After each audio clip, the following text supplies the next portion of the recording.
A representação de personagens e questões LGBT cresceu enormemente na mídia nos últimos anos. Nesse seminário, vou abordar algumas questões que devem ser analisadas nessa representatividade da diversidade LGBT. Meu nome é Ana Carolina, eu sou estudante de farmácia da Universidade Federal do Paraná e integrante bolsista do grupo PET Farmácia UFPR. PET é a sigla para Programa de Educação Tutorial, que é um programa financiado pelo MEC que visa trabalhar na indissociabilidade da tríade universitária e as relações tutoriais, para fortalecimento da formação universitária brasileira. Agradeço ao PET Farmácia, à Universidade Federal do Paraná e ao Ministério da Educação. Vou iniciar introduzindo o tema com a significação da sigla LGBT e IA+.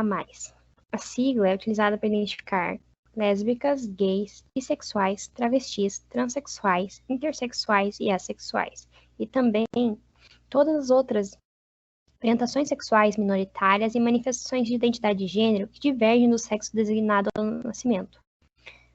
Durante a apresentação, estarei me referindo à comunidade como LGBT, mas considerando essas outras identidades e orientações. Nos últimos 20 anos, dobrou o número de personagens LGBT nas telenovelas brasileiras, em comparação ao período de 1970 aos anos 2000. Um levantamento mostra que desses personagens, 57,8% são gays, 18,9% são bissexuais e 15,5% são lésbicas, e 7,8% são trans. Esses dados importam, pois o Brasil é um dos países que mais mata por conta da LGBTfobia. Apenas em 2019, 329 LGBTs tiveram mortes violentas no Brasil. Sendo dessas, 297 homicídios e 32 suicídios. Isso equivale a uma morte a cada 26 horas. E muitas pesquisas mostram correlação entre a aceitação e a representação LGBT na grande mídia de entretenimento, particularmente na televisão do horário nobre. E a mídia ela pode ter efeito positivo sobre os membros da comunidade LGBT, especialmente entre adolescentes, fornecendo modelos e um senso de comunidade. Quando bem feitas, essas representações elas podem possuir um caráter educativo e ajudar a quebrar preconceitos. E no regime de visibilidade em que vivemos, ser visto, principalmente na televisão, é também uma forma de pressionar instâncias governamentais por mais direitos e políticas de igualdade, a fim de garantir a dignidade desses grupos sociais. Mas nós devemos considerar toda a representatividade como positiva? Anteriormente, predominavam personagens secundários estereotipados como alegorias cômicas, o que não é bom para a nossa representatividade. Hoje em dia, esses personagens assumem papéis mais protagonistas, embora a mídia ela tende a homogeneizá-los, pois existe essa ideia de conceber a comunidade como um grupo homogêneo, mas isso é um risco e um grande equívoco. Ainda é predominante a representação de gays brancos e predominantemente de classe média, que é uma parcela desse grupo que normalmente é mais representada, ignorando a parte da comunidade que pertence a outras raças, etnias ou tem alguma deficiência. E aqui eu trouxe uma charge para nós refletirmos. Vivemos em uma sociedade que dá espaço e reconhecimento a menos de 1/4 de uma sigla tão importante que engloba tantas pessoas diferentes. E ainda mantém essas pessoas à sombra do movimento que foi criado para lhes representar e lhes dar visibilidade. Agora, para a gente analisar um histórico da representatividade que nós temos atualmente, eu vou falar um pouco sobre algumas alegorias que foram criadas sobre a comunidade LGBT que seguem sendo utilizadas até hoje. A primeira delas é o queer coding. Traduzindo literalmente, significa codificando como estranho queer, que é um termo que já foi utilizado pejorativamente para se referir a pessoas fora da heteronormatividade, e hoje ele foi ressignificado pela comunidade. O queer coding vem a partir do Código Reis, que foi um conjunto de normas morais aplicadas aos filmes lançados nos Estados Unidos entre a década de 30 e os anos 70 pelos grandes estúdios cinematográficos, que impediam que a comunidade LGBT fosse representada sob uma luz positiva. O queer coding ele atribui uma série de características tradicionalmente associadas a LGBTs, como uma representação mais afeminada de personagens masculinos e mais masculinas de personagens femininos, e também cria alegorias LGBTs perigosas, que ganharam muita popularidade, associando essas características com a imoralidade. E nessa época, representações de personagens LGBTs eram desaprovadas quando elas mostravam a comunidade sob uma luz positiva. Então, os escritores faziam questão de, para poder passar pela censura desse código, estar sempre fazendo a comunidade LGBT, esses personagens, serem punidos pelas suas, entre aspas, escolhas erradas. E agora, considerando alguns exemplos mais atuais, nós temos os vilões da Disney que tendem a cair nesse estereótipo. Os vilões masculinos, eles tendem a ser mais afeminados que suas contrapartes heróicas e hipermasculinas. E nisso nós podemos pensar no Hades, do Hércules, e Scar, do Rei Leão. Enquanto as vilãs femininas, elas são tortuosas e corruptas, em comparação com suas heroínas, princesas, doces e delicadas. E aqui eu vou deixar o exemplo da Úrsula, que a própria fisionomia dela foi inspirada numa drag queen americana. E dessa forma, nós podemos observar que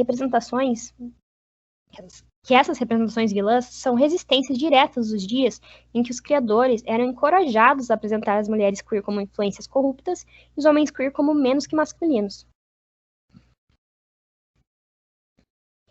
Agora, no cenário brasileiro, o primeiro personagem gay que surgia na televisão foi na novela O Reboot, da Rede Globo, em 1974.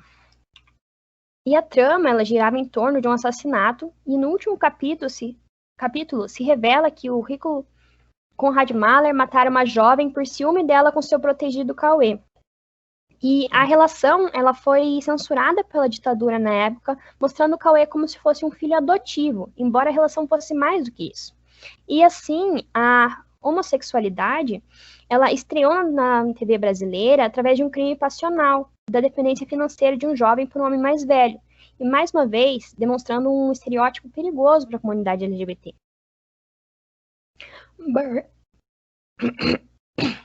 Bury your gays. Enterre seus gays. Como uma brecha no Código Reis para permitir que esses personagens LGBTs participassem das histórias sem sofrer censura, os escritores eles matavam ou puniam seus personagens gays. E mesmo que os personagens fossem simpáticos e bonzinhos na história, geralmente recebiam essa punição, porque a sua sexualidade era concebida como um traço negativo e má. Atualmente, isso é assimilado na cultura LGBT com finais trágicos. E esse estereótipo ele mostra as vidas LGBTs como descartáveis. E exemplos dessa alegoria são como Philadelphia, de 1993, que iniciou essa categoria de filmes portando um homossexual que morre por HIV. Brokeback Mountain também cai nesse estereótipo, porque o personagem Jack também sofre uma morte trágica. A série Game of Thrones ela foi muito elogiada pela sua representatividade LGBT, mas a maioria de seus personagens também acabam caindo nessa alegoria e sofrendo alguns fins trágicos. E aqui eu deixo os exemplos dos personagens gays Loras Tyrell e Renly Baratheon. Na década de 90, uma das primeiras representações de um casal lésbico foi na série The Buffy the Vampire Slayer, mas a Tara e a Willow elas também acabam caindo nesse estereótipo e tendo esse final trágico também. E nós podemos mostrar o exemplo disso na novela Torre de Babel, de 97, com o casal Rafaela e Leila. E elas foram mortas numa explosão de shopping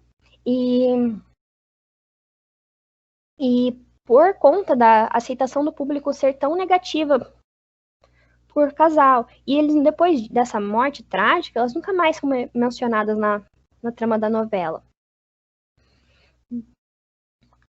Queerbaiting. Ele seria traduzido como isca queer. E é uma estratégia midiática utilizada na indústria do entretenimento para atrair justamente um público que foge do padrão da cis-heteronormatividade.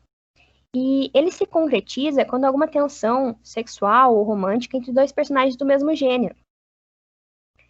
E os escritores acabam descrevendo um relacionamento que pode ser interpretado como LGBT, mas sem nunca dar esse reconhecimento, tendo com o intuito de tornar a produção mais representativa, mas sem desagradar a parcela conservadora da audiência. E assim, os criadores reivindicam uma representação LGBT sem ter que fornecê-la de fato concreto. E um exemplo disso é no live action da Bela e a Fera, que foi feito marketing que o LeFou seria o primeiro personagem gay a aparecer num filme da Disney. E ainda assim, ele nunca se refere a si mesmo como gay, e a única cena que ele aparece dançando com outro homem dura poucos segundos. Na série de Supernatural, Dean Winchester e Castiel acabam sempre caindo nesse mesmo estereótipo, onde a tensão que existe entre eles nunca é concretizada. Mas, se você perguntar para isso para os criadores ou para os atores, eles acham que é uma piada essa tensão que o público consegue enxergar entre os dois.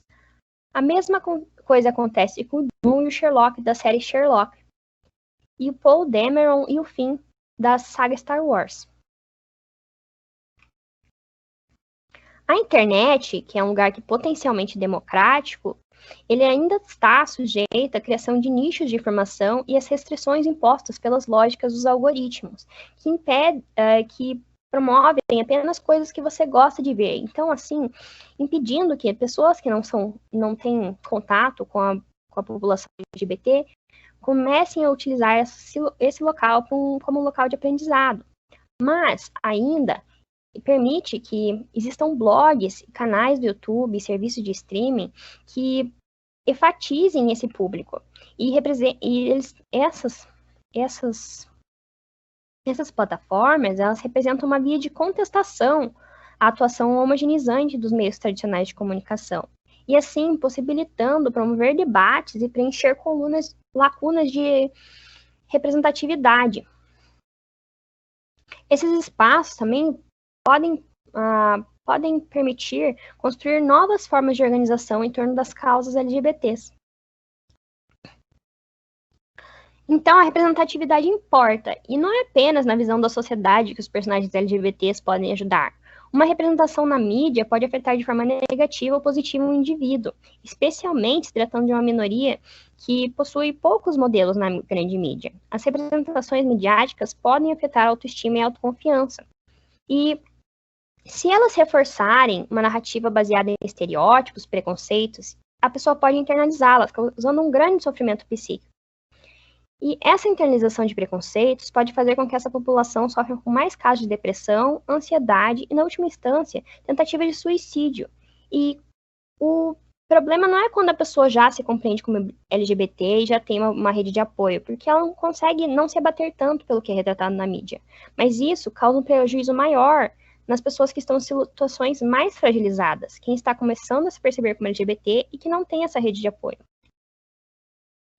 E agora, nós podemos imaginar quantas vidas seriam poupadas ou quantas pessoas poderiam ter suas visões de mundo ampliadas se a mídia optasse por representações mais humanizadas, inclusivas e focadas na construção de empatia entre os diferentes e não em perpetuar estereótipos negativos. Isso pode não ser um caminho não ser a solução para criar uma sociedade mais igualitária, mas certamente é um caminho que a mídia podia tomar. Aqui estão minhas referências. O primeiro link eu usei para fazer a significação da sigla LGBT.